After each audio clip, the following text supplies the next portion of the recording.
हम्म, तो आज simple interest पढ़ेंगे। सिंपल इंटरेस्ट बेसिकली सबने हमने पढ़ा ही हुआ है 8th 9th क्लास में।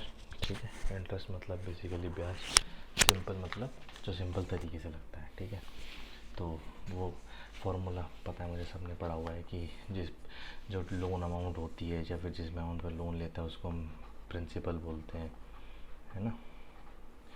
जिस रेट पे लग रहा है, कितने परसेंट पे ब्याज उठा रहा है बंदा, उसको रेट बोलते हैं, रेट परसेंट। जितने टाइम के लिए उसको टी बोल देते हैं, है ना। तो सबको पता है कि फॉर्मूला क्या बनता है, इंटरेस्ट का फॉर्मूला क्या बनता है। इंटरेस्ट जो बेसिकली ब्याज लगा, जितना उसको एक्स्ट्रा देना पड़ता है। जैसे कि अगर हमने किसी से 1000 रुपये लिए तो 1000 रुपये वापस नहीं करते हैं अगर एज अ लोन लिए हैं तो वो कुछ बोलता है कि मैंने इतने परसेंट पे आपको दिए, तो हमें उससे कुछ ज़्यादा पैसे वापस करने पड़ते हैं। ठीक है, जिससे कि लोन देने वाले को फ़ायदा होता है और लोन लेने वाले को नुकसान तो नहीं, या फिर जो उसने सर्विस ली उसका पैसा वो देता है। तो और इंटरेस्ट का फॉर्मूला सबको पता है क्या होता था, P into R into T by 100। और जो टोटल अमाउंट वो वापस करता है इंक्लूडिंग प्रिंसिपल, वो क्या जाती है, P plus P into R into T by 100। ठीक है, ये सबको पता है, हमने कहीं ना कहीं पढ़ाई हुआ है। इसी फॉर्मूले को थोड़ा एक बेसिक से समझते हैं ताकि क्वेश्चंस में लगाने में आसानी रहेगी अपने को, क्योंकि ये फार्मूले दो हैं, सबको पता है। अब वो इतना बेसिक सवाल तो वो बन जाएंगे कि भाई प्रिंसिपल पता है, रेट पता है, टाइम बता देगा, इंटरेस्ट पूछ लेगा, है ना। या फिर 4 वेरिएबल हैं, कोई 3 देके चौथा पूछ लेगा, है ना। या फिर अमाउंट पूछ लेगा, कुछ भी 3 4 देके। तो वो तो हो गए बेसिक सवाल जिसमें कुछ नहीं करना, चुपचाप जो दिया है उसको लगाओ और तीसरा आंसर निकाल लो। चौथा वेरिएबल है, तीसरा वेरिएबल जो भी एक्स्ट्रा वो निकाल लो।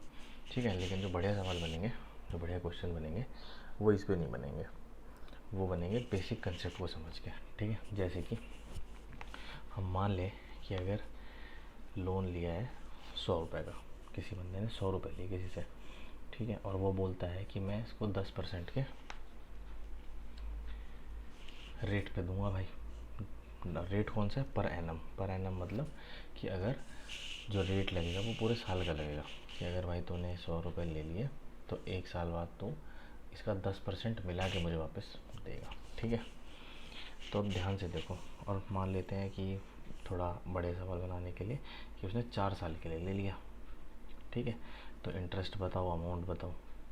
ठीक है, अब ये तो है, इससे आ जाएगा, हमें सबको पता है, लेकिन इसको थोड़ा समझते हैं ध्यान से कि अगर 100 रुपये है तो पहले साल, यहाँ पे आ गया फर्स्ट ईयर, ये आ गया सेकेंड ईयर, ये थर्ड, ये फोर्थ। तो फर्स्ट ईयर प्रिंसिपल उसने क्या बोला, इतना परसेंट मिला के मेरे को मिलेगा। मिला के मतलब कि 100 रुपये लिए तो 100 का 10% कितना होगा, निकाल लो।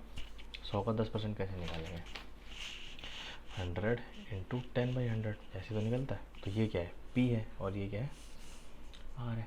तो ये कितना आया, 10 रुपये। मतलब पहले ईयर पे जो उसका इंटरेस्ट था वो कितना था, 10 रुपये का, है ना।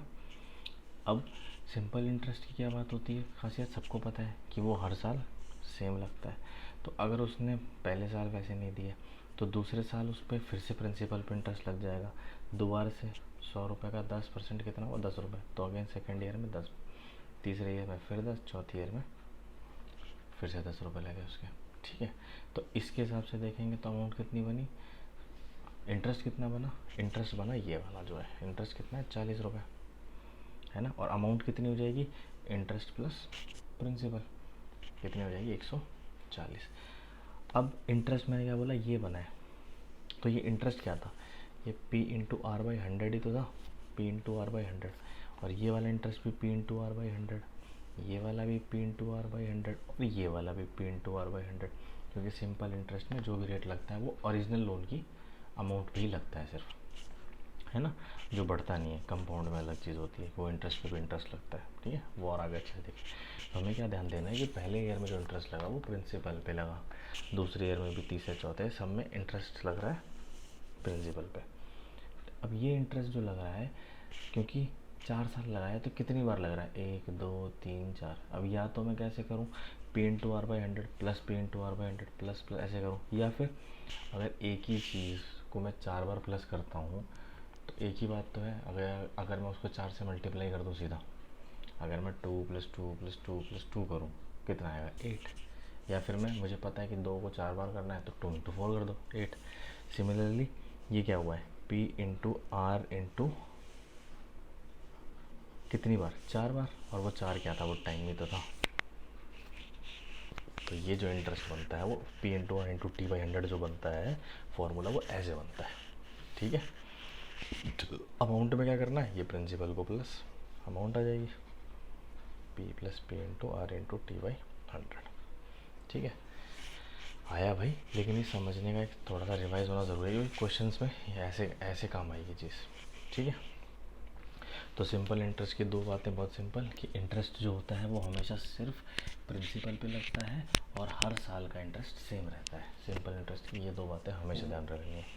ठीक है ना, तो क्वेश्चन से स्टार्ट करते हैं। अच्छा, मैंने मैक्सिमम क्वेश्चंस यहीं करवा दिए हैं वीडियो में, तो कोई भी क्वेश्चन यहाँ वीडियो में नहीं देखना है, सीधा शीट्स, पहले शीट को करो। नहीं हो रहा वो वाला क्वेश्चन तो इसमें पक्का डेफिनेटली होगा, तो करना है। ठीक है, वरना अभी पॉज करो, शीट उठाओ और करना शुरू करो। अगर हो गया है वो वाले क्वेश्चंस तो वीडियो में दिख ही रहा होगा कौन सा क्वेश्चन मैं करा रहा हूँ अभी, उसको स्किप करते रहो। ठीक है, ज़रूरत नहीं है देखने की। ओके, तो पहला क्वेश्चन क्या है, बहुत सिंपल सा। What sum of money must be given at simple interest for 4 years at 5% per annum in order to amount to ₹480? जो बोल रहा है पहले सच्चा गिवन से लिख लो। व्हाट सम ऑफ मनी मतलब प्रिंसिपल तो नहीं पता, निकालना ही होगा। Simple interest for 4 years, time बता दिया उसने 4 साल, रेट बता दिया उसने 5% पर एनम का है, और अमाउंट बता दी उसने कितनी है 480। तो प्रिंसिपल निकालना है। अब हमें पता है अमाउंट क्या होती है, प्रिंसिपल प्लस इंटरेस्ट, या फिर P + P × R × T/100। Put कर देते हैं। अमाउंट कितनी है 480 = P नहीं पता, P × R × T/100 है ना। तो कितना हो गया 5 × 20 और 20 × 5 ये आएगा 1/5। तो 480 = P + P/5, 480 = 6P/5, 6 8 = 48, ऊपर गया 5 8 = 40। तो प्रिंसिपल आ गया 400। सिंपल सवाल। ठीक है, बहुत सिंपल, कोई खास नहीं, कुछ दिमाग नहीं लगाओ, चुपचाप हो जाएगा। ओके, अगला सवाल। In how many years will the simple interest on an amount of on a sum of money be equal to the principal at the rate of 16/3%? तो क्या बोल रहा है कि कितने साल में जो सिंपल इंटरेस्ट है वो इक्वल होगा प्रिंसिपल के, अगर रेट ऑफ इंटरेस्ट 16/3% है तो। ठीक है, तो क्या करना है, इंटरेस्ट इज टू प्रिंसिपल बता रखा है, तो इंटरेस्ट कितना होता है P × R × T/100, जो कि P के बराबर है, तो P से P तो वैसे ही कट जाएगा। रेट कितना है 16/3%, तो इसको मिक्स फ्रैक्शन से नॉर्मल में करेंगे तो 16 3 = 48, 50, तो ये आएगा 50/3%। तो R को क्या पुट कर देंगे 50/3%। ठीक है, 50 2 T की वैल्यू 6, कि 6 साल में इंटरेस्ट जो है वो प्रिंसिपल के इक्वल हो जाएगा। अच्छा, इसमें ये ध्यान रख लेना कि 16/3% को हमने 50/3% लिखा, तो ये हम रेट की सिर्फ न्यूमेरिकल वैल्यू लिखते हैं, 50/3 ही लिखा है मैंने, क्योंकि 100 हमने जो रेट परसेंट का जो 100 आता है वो 100 हमने ऑटोमेटिकली फार्मूले में इंक्लूड किया हुआ है। ऐसा मत कर देना कि 100 तो फार्मूले वाला है भैया और रेट का परसेंट का भी एक 100 नीचे और आएगा, वो 600 साल आ जाएगा। ऐसा नहीं करना है। तो रेट परसेंट जो होती है उसकी सिर्फ न्यूमेरिक वैल्यू में ऊपर रखनी होती है, क्योंकि जो नीचे 100 है वो उसी वजह से पहले से फॉर्मूले में दिया हुआ है। ठीक है, चलो अगला सवाल। A lent 5,000 rupees to B for 2 years, 3,000 rupees to C for 4 years on simple interest at same rate and received 2,200 in all the rate of interest। ठीक है भैया, तो A ने B को कुछ पैसा दिया है और A ने C को कुछ पैसा दिया है। इधर का जो प्रिंसिपल है वो 5,000 बोल रहा है, इसका जो प्रिंसिपल है वो 3,000 बोल रहा है। इधर का टाइम है 2 साल, इसका टाइम दे रखा है 4 साल, और इसने बोला है कि same simple interest rate same है, मतलब इधर का आर है तो इधर का भी आर ही है। और उसने क्या बोला है, रिसीव 2,200 इन ऑल, मतलब इस पे जो इंटरेस्ट लग रहा है और इस पे जो इंटरेस्ट लग रहा है वो इंक्लूड करके टोटल मिला के कितने 2200। तो बताओ रेट ऑफ इंटरेस्ट क्या है। तो भैया इसका रेट ऑफ इंटरेस्ट कितना होगा, P into R into T by 100, ये आ गया इसका इंटरेस्ट, प्लस इसका इंटरेस्ट कितना होगा P into R into T by 100, जो कि हमें किसके इक्वल दे रखा है 2200 के। तो 100 से 100 कटा, ये आ गया यहाँ पे 100R, ये गया, ये आ गया 120R is equals to 2200। 120 plus 100 220, 220 इधर जाकर डिवाइड हो जाएगा, तो बचेगा R इज इक्वल्स टू 10%। आया समझ में? ठीक है, कुछ नहीं करा, दो उसने जो बोल रखा था चुपचाप उसको लिखते चले गए अपन। ठीक है, चलो अगला सवाल देखते हैं फिर। A borrows 800 रुपये at rate of 12% per annum SI and B borrows 910 rupees at 10% per annum on CSI। In how many years will their amounts of डेब्ट बी इक्वल। कि जो उनका टोटल उनके ऊपर कर्जा चढ़ा हुआ है वो कब इक्वल होगा, कितने सालों में। तो अगेन A की कहानी इधर लिख देते हैं, B की कहानी इधर लिख देते हैं। भाई A का प्रिंसिपल है 800 रुपये, B का प्रिंसिपल है 910 रुपये। ए कितने रेट पे ले रहा है 12% के पे, और बी कितने रेट पे ले रहा है 10% पे। टाइम हमें निकालना ही है कि कितने साल में दोनों की अमाउंट इक्वल हो जाएगी, मतलब इसकी अमाउंट इसकी अमाउंट इक्वल होगी। अमाउंट क्या होती है इंटरेस्ट प्लस प्रिंसिपल, इधर क्या होती है इंटरेस्ट प्लस प्रिंसिपल। तो इधर की अमाउंट क्या होगी, प्रिंसिपल कितना है 800 प्लस इंटरेस्ट कितना है PRT/100, पी कितना है 800 R 12, टी तो हमें निकालना ही है कितने टाइम में 100। इन दोनों की अमाउंट इक्वल है, तो इक्वल इसकी अमाउंट क्या है प्रिंसिपल इसका plus PRT/100, P into R into T/100। ठीक है, इसको सॉल्व करेंगे, ये सीधा गया इधर 110 बचेगा, इधर से 2 0 12 8 96 टी आएगा इधर। ठीक है, ये आ गया 96 टी इधर, और इधर आएगा 91 टी, इधर जाके माइनस हो जाएगा, तो इधर 5 टी 110, तो टी की वैल्यू 22 साल। तो 22 साल में दोनों का जो अमाउंट है, अमाउंट ऑफ डेब्ट जो कर्जा है दोनों का, वो इक्वल होगा। ठीक है, सिंपल, जो बोलता गया उसको करते चला हमने, और कुछ नहीं करा है। अगला question, a person invest money in 3 different schemes for 6 years 10 years and 12 years, rate respective है 10 12 और 15। At the completion of each scheme he gets same interest, the ratio of investment are. भाई उसने एक पर्सन ने invest करी है 3 scheme में और पूछा है वही इन्वेस्टमेंट, तो मतलब एक प्रिंसिपल X है, दूसरा Y है, तीसरा Z है। एक में 6 साल के लिए इन्वेस्ट किया, एक में 10 साल, एक बार 12 साल। इसका इंटरेस्ट 10%, इसका 12%, इसका 15%। तो इसने क्या बोला कि जब 6 साल बाद इसका और 10 साल बाद इसका 12 साल बाद इसका जब भी जो बनता है इंटरेस्ट, अमाउंट नहीं, अमाउंट की बात नहीं करी है, रेशियो इसने बोला eight the completion of scheme का ही गेट्स सेम इंटरेस्ट। तो इसका जो इंटरेस्ट है और इसका इंटरेस्ट इक्वल है, और इसका इंटरेस्ट तीनों का इक्वल है। तो बताओ कि रेशियो क्या है इन्वेस्टमेंट का, मतलब X/Y/Z। तो कर लेते हैं पहले X/Y/Z, X और Y का इन कर देते हैं इक्वल। तो X का इंटरेस्ट कितना है P into R into T/100 is equals to P into R into T/100। 100 से 100 गया, 6 2 12, 10 से 10 गया, तो X/Y का रेशियो 2:1 आ रहा है। इधर से Y इक्वल्स टू Z कर लेते हैं, P into R into T/100, इधर P into R into T/100, इधर से इधर 12 से 12, 5 2 10, 5 3 15। तो Y और Z का रेशियो कितना आ गया 3:2।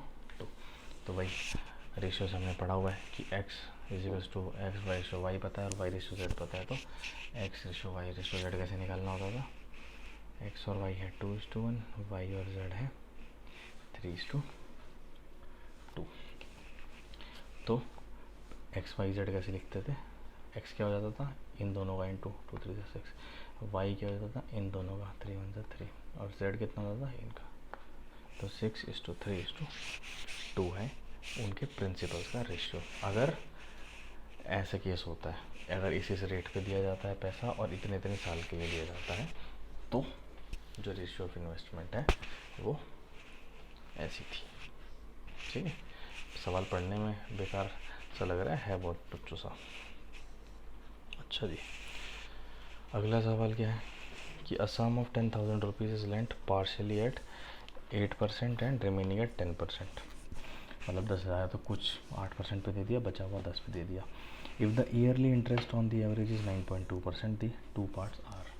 कि अगर एवरेज निकाल लूँ कि भाई एक पे 8% से इंटरेस्ट मिला है, एक पे 10 से मिला है, लेकिन अगर ऑनलाइन होल पे इंटरेस्ट निकाल लूँ तो कितना मिला है 9.2%। तो बताओ कि जो दो कि 8% पे कितना दिया, 10% पे कितना दिया। अच्छा, तो इसको पहले तो एक काम करते हैं, बेसिक से कर लेते हैं। मान लेते हैं कि जो 8% पे और 10% पे दिया गया है पैसा, इसने ईयरली इंटरेस्ट बोला है तो मतलब टाइम तो सबका सेम है, एक एक साल के लिए यही बात हो रही है। तो अगर मैं बोल दूँ कि 8% पे एक्स रुपीज़ दे दिए तो बचे हुए 10,000 माइनस एक्स 10% पे देगा वो, है ना। तो इनका इंटरेस्ट कितना है, इस पे इंटरेस्ट कितना आ रहा है, P into R into T by 100, और इसका इंटरेस्ट कितना आ रहा है, पी ये है प्रिंसिपल इतना है into R to T by 100। ये इसने बोला कि इन टोटल अगर मैं कर दूँ इनका तो 10,000 पे ऑल एंड ऑल कितना इंटरेस्ट आ रहा है, 9.2% पे।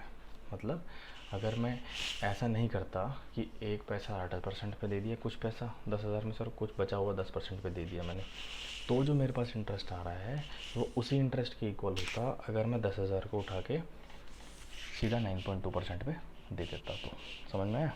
तो ये जो इंटरेस्ट आ रहा है वो किसके इक्वल है, जब 10,000 को 9.2% के इंटरेस्ट पे दे दिया जाता।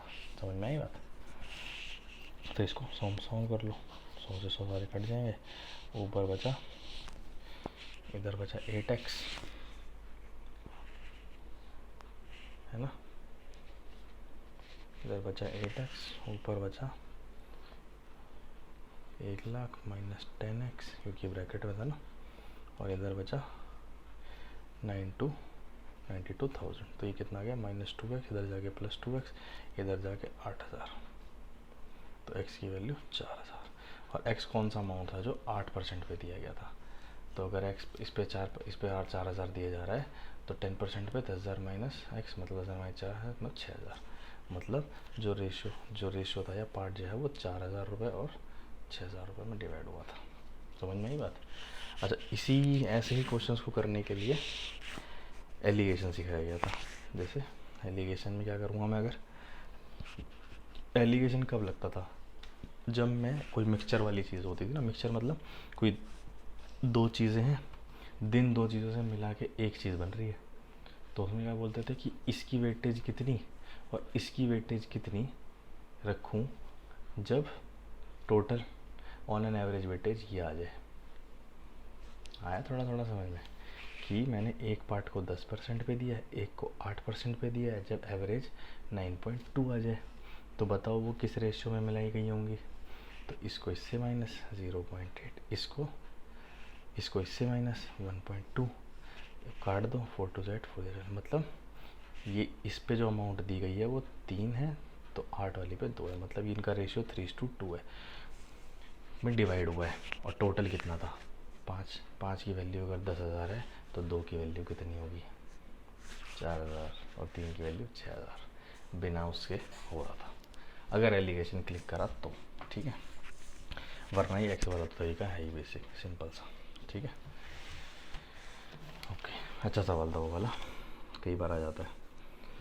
अगला question, simple interest on a sum of money is 4/9 of the principal and the number of years is equal to the rate percent per annum. The rate percentage क्या बोल रहा है कि भाई इंटरेस्ट जो है,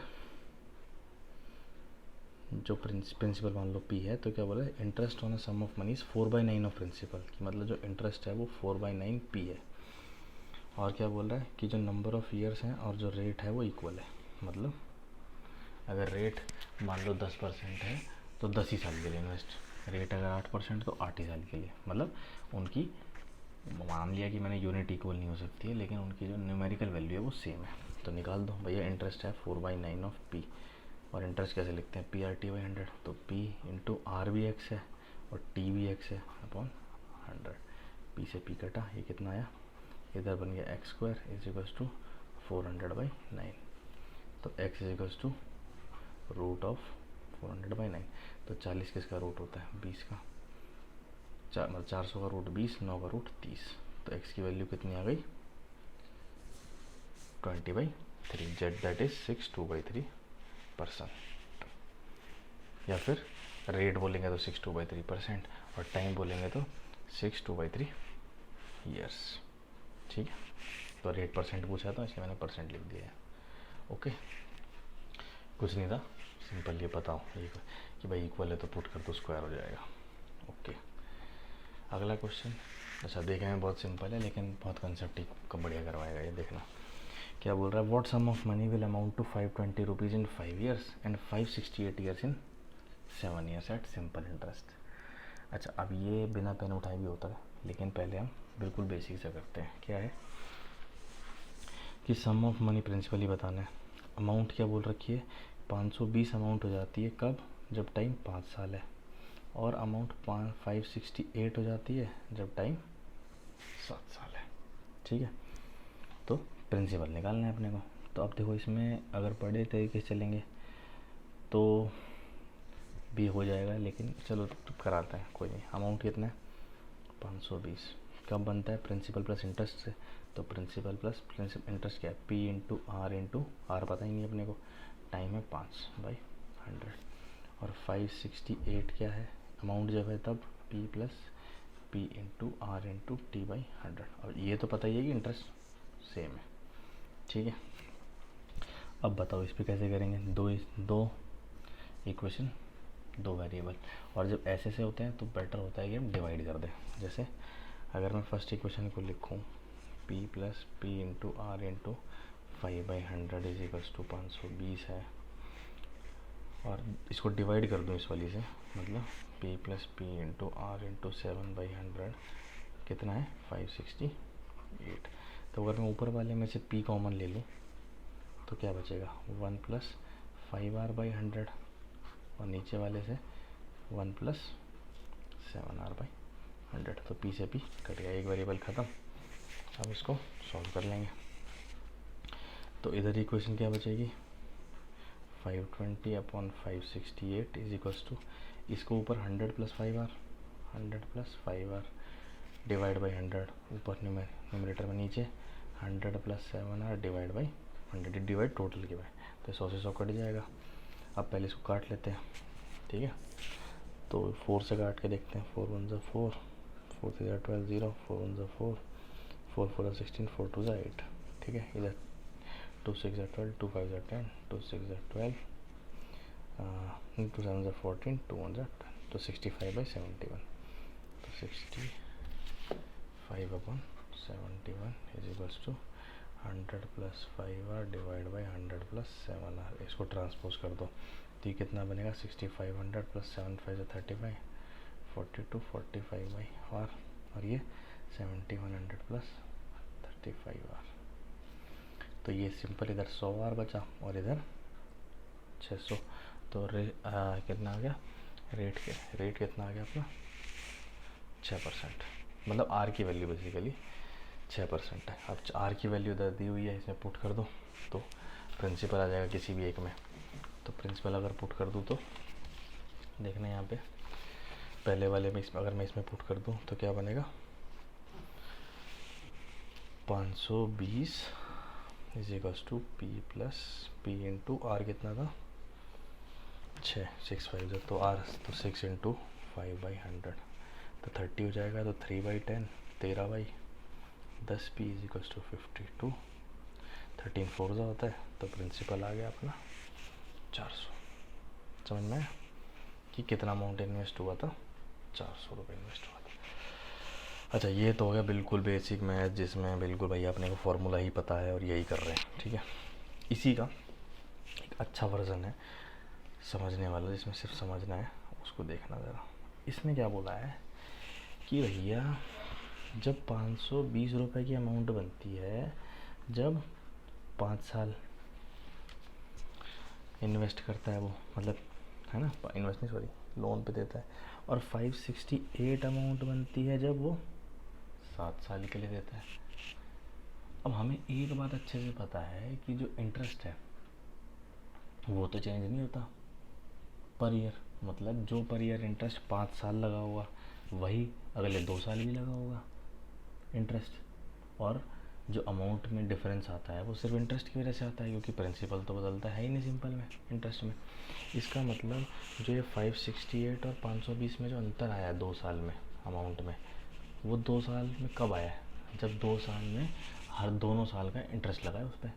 तो 568 माइनस 520 कितना हो गया? 48। मतलब ये जो 48 रुपये का इंटरेस्ट लगा है ये 2 साल में लगा है। और सिंपल इंटरेस्ट में इंटरेस्ट कैसा लगता है? इक्वल लगता है। तो अगर 2 साल में 48 लगा है तो 1 साल में कितना लगा है? 24। अब ये तो पता चल गया कि 24 रुपये का इंटरेस्ट अपने को लगा है। और उसने क्या बोला कि 520 अमाउंट बन गई थी जब उसने 5 साल तक इन्वेस्ट करा। और अमाउंट क्या होती है? Principal plus interest. मतलब जो इंटरेस्ट है वो कितना लगा, कितनी बार लगा होगा पर ईयर का? 5 बार। 5 साल में इतना भी तो अमाउंट बनेगी। तो 1 साल का इंटरेस्ट कितना है? 24। तो 5 साल का इंटरेस्ट कितना होगा?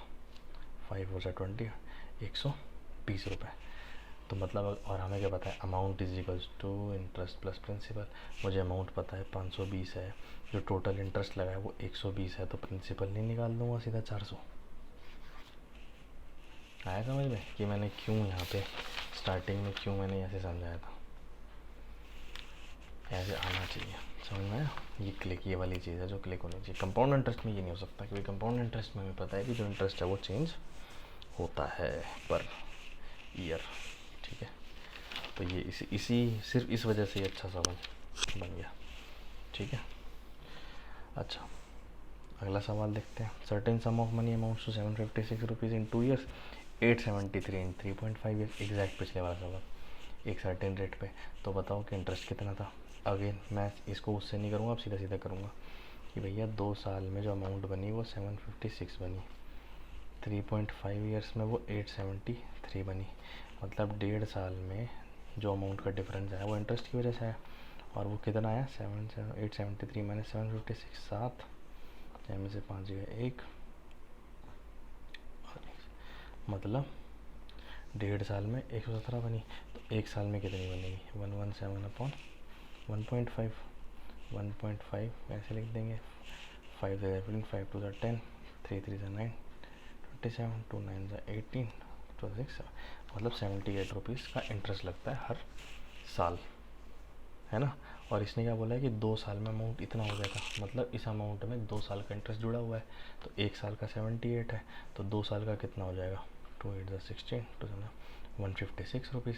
मतलब 156, तो अमाउंट थी 756, है ना। इंटरेस्ट कितना लगा? 156। तो प्रिंसिपल कितना आ जाएगा? 600। अब पूछा क्या उसने कि इंटरेस्ट रेट बताओ, तो रेट कैसे निकालूंगा? रेट वही तो होता है जो इंटरेस्ट लगा है। तो इंटरेस्ट कितना है? 756 कितने पे लगा है? 600 पे, इनटू में 100। ठीक है, तो ये आ जाएगा, इसको काट देंगे, ये आ जाएगा 156 ही आ रहा था पक्का। एक सेकंड में चेक कर लेता हूँ कैलकुलेशन में मिस्टेक ना हुई हो। हाँ, तो इसमें इंटरेस्ट जो है वो 156 मैंने ले लिया, लेकिन 156 2 साल का है ना। अच्छा, तो पर एनम पूछा, तो पर एनम मतलब 600 रुपये जब इंटरेस्ट प्रिंसिपल था तो हर साल कितना लगता है? 78 इंटू 100, 616, 13% का इंटरेस्ट है, रेट ऑफ इंटरेस्ट है पर एनम का। ठीक है, तो अगला क्या है?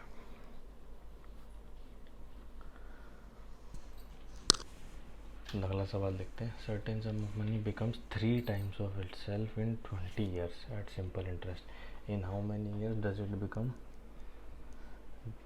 Double of itself at the same rate of simple interest. मतलब कि एक अगर पी अमाउंट प्रिंसिपल इन्वेस्ट हो रही है तो वो 3p हो जाती है कितने साल में? 20 साल में, सिंपल इंटरेस्ट पे, रेट कुछ भी रहा होगा r। ठीक है, तो उसने पूछा है कि बताओ कि वो डबल कितने टाइम में हो जाएगी जब रेट ऑफ इंटरेस्ट सेम रहे। तो एक चीज़ इसमें ध्यान रखनी है, जहाँ हम फंसेंगे, कि अगर अमाउंट 3p हो रही है तो हमें पता है कि अमाउंट क्या होती है? Principal plus interest. तो अमाउंट अगर 3p हो रही है तो इंटरेस्ट कितना होगा? 2p। तो इसमें हम पुट कर देंगे कि भाई इंटरेस्ट 2p है। इंटरेस्ट क्या होता था, p into R into T by 100, यही होता था। तो रेट निकल जाएगा यहाँ से 25 5 2 10, रेट आ गया 10% का।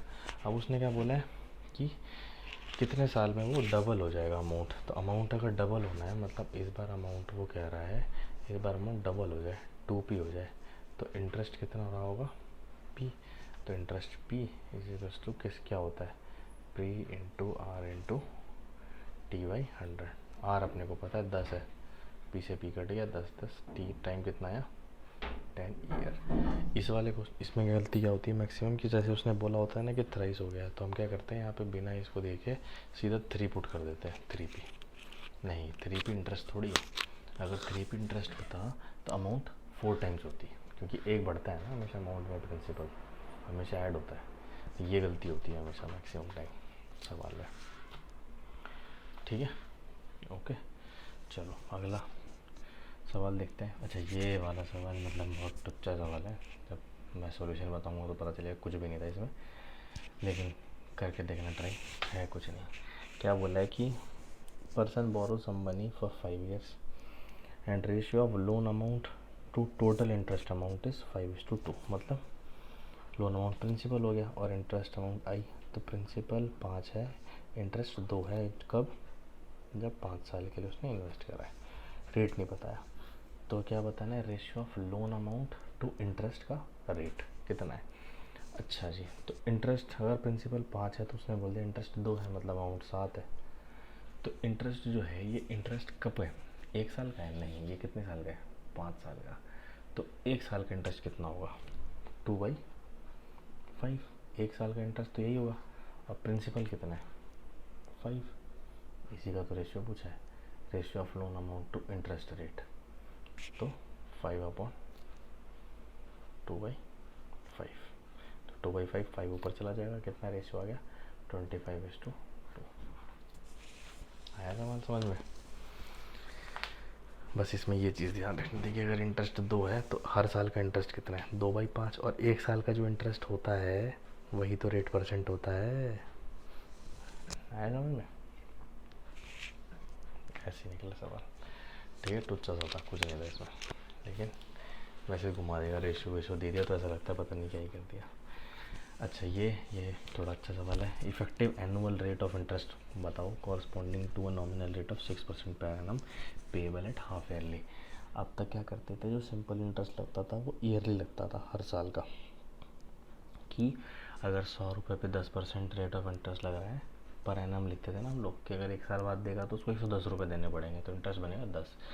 तो उसने बोला है कि अगर 6% पर एनम का है, लेकिन अगर वो पर एनम नहीं ले रहा है, वो हाफ ईयरली ले रहा है, कि पहले 6 महीने का ब्याज लगाता है और फिर अगले 6 महीने का लगाता है सिंपल इंटरेस्ट ही है, लेकिन अलग लगाता है। तो बताओ कि सिंपल इंटरेस्ट एंड में कितना % का हिसाब बनेगा। जैसे हम एग्जांपल लेते हैं, जैसे क्वेश्चन में हमेशा बेस्ट रहता है कि 100 है तो 6% पर एनम के हिसाब से उसका अगर ईयरली है तो उसका इंटरेस्ट कितना बना 6 रुपये, सिंपल। 10 का 6% सही तो हुआ, 100 का 6%।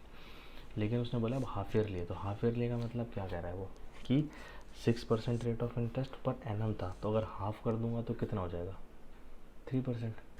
तो अब वो कह रहा है कि ये 1 साल की बात है, लेकिन अब उसने क्या बोला इंटरेस्ट कैसे लगा रहा हूँ मैं हाफ ईयरली, मतलब पहले आधे साल में लगाऊंगा और फिर अगले आधे साल में लगाऊंगा, तो कितना बनेगा।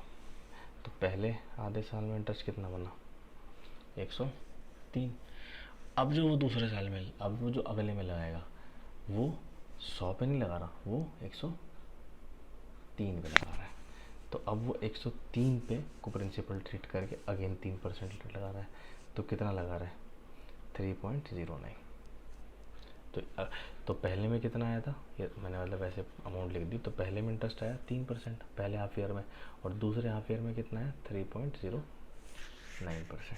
तो टोटल इंटरेस्ट कितना है 6.09%। मतलब कि अगर वही 6% पर एनम का रेट लगाता, ईयरली कैलकुलेट करता, तो कितना आया इंटरेस्ट 6 रुपये, 6% का 6 ही बनेगा। लेकिन अगर उसी 6% के रेट ऑफ इंटरेस्ट को हाफ ईयरली लगाता तो कितना आता 6.09। ठीक, थोड़ा थोड़ा कंपाउंड वाला है। और अब कभी समझ में ना आए, कुछ नहीं आया हो, तो सीधा इफेक्टिव वाले में क्या लगा देना है, वही सक्सेसिव इंक्रीज डिक्रीज वाला फॉर्मूला कि 6% टोटल है, तो हाफ ईयर में 3 है, कितने हाफ ईयर है 2, तो 2 में जब क्यूमुलेटिव लगाते हैं तो x plus Y plus X Y 100 कर देते हैं। तो पहले में 3%, दूसरे में भी 3%, तो 3 इंटू 3/100, 3 + 3 6 अपॉन प्लस 0.09, तो आ गया 6.09 का रेट ऑफ इंटरेस्ट। ये आ गया सीधा। अगर कुछ याद ना है तो सीधा ये लगा दो। ठीक है, ओके। अगला क्वेश्चन अच्छा है, बढ़िया है। Given by the given rate of simple interest, the ratio of principal and amount for a certain period of time is 4:5. After 3 years with the same rate of interest, the ratio of principal and amount becomes 5:7. The rate of interest बताओ। क्या करना है भाई, principal और amount का ratio दे दिया है 4 और 5 कुछ एक टाइम के लिए, हमें नहीं पता कितना, लेकिन आफ्टर इसके 3 साल बाद जो प्रिंसिपल और अमाउंट का रेशो है वो 5:7 हो जाता है। इस मतलब इसमें कितने का गैप है, 3 साल का गैप है।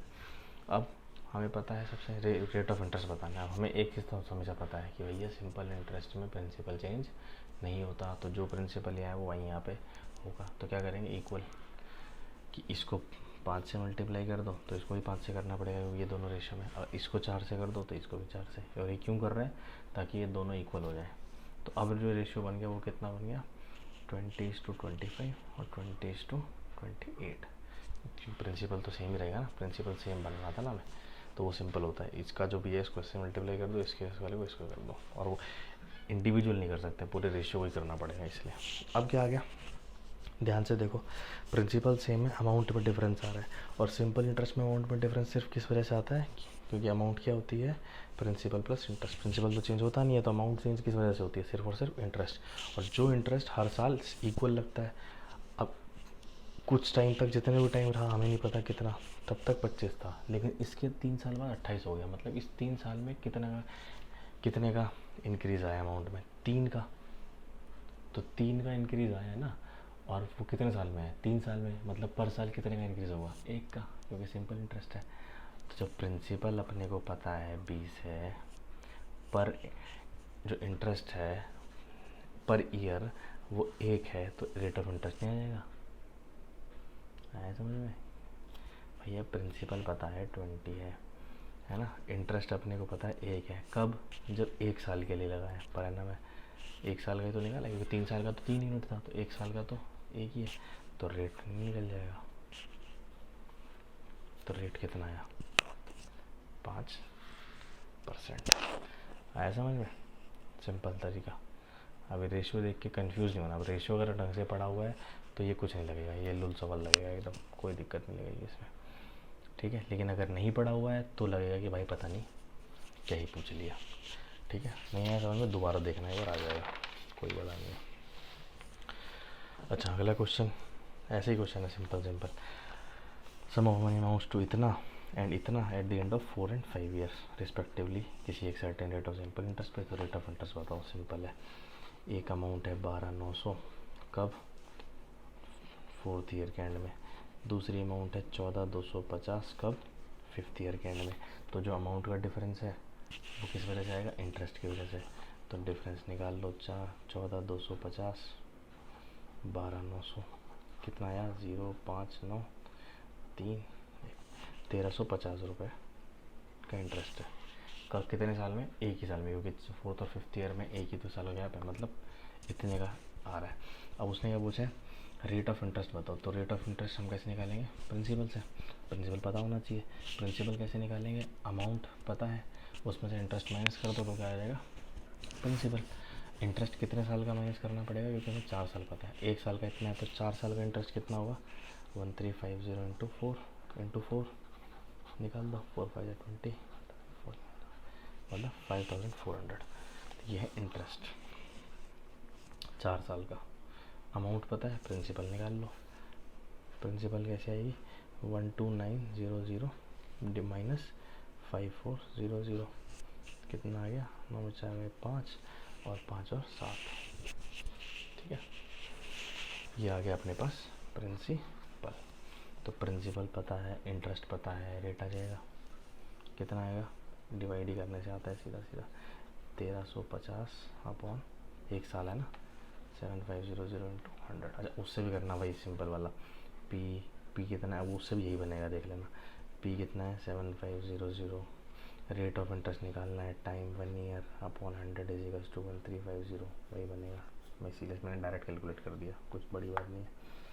ये आ जाएगा, कट गया ये तो, और ये 1 0 से 1 0, 5 1 5 5 25, 5 2 10, 5 7 35, 3 5 15, 3 9 27, 5 2 10 18, कितना आया 18% रेट ऑफ इंटरेस्ट। ठीक है, ये वाली बात बस समझनी है कि amount is equals to interest plus principal. अब ये देखिए आप समझ में आ रहा है कि ये वाली बात तो बेसिक सी थी, सबको पता ही होती है, लेकिन उसी चीज़ का यूज़ कैसे कैसे हो रहा है कि जो फोर्थ है अमाउंट ईयर है डिफरेंस, जो अमाउंट का डिफरेंस है वो सिर्फ इंटरेस्ट की वजह से आएगा, और वो इंटरेस्ट जो टोटल है वो कितने साल का है उसको डिवाइड कर दो उतने साल से, तो पर ईयर का इंटरेस्ट आ जाएगा, उसको प्रिंसिपल से डिवाइड करके 100 कर दो तो सीधा रेट ऑफ इंटरेस्ट आ जाता है। ठीक है,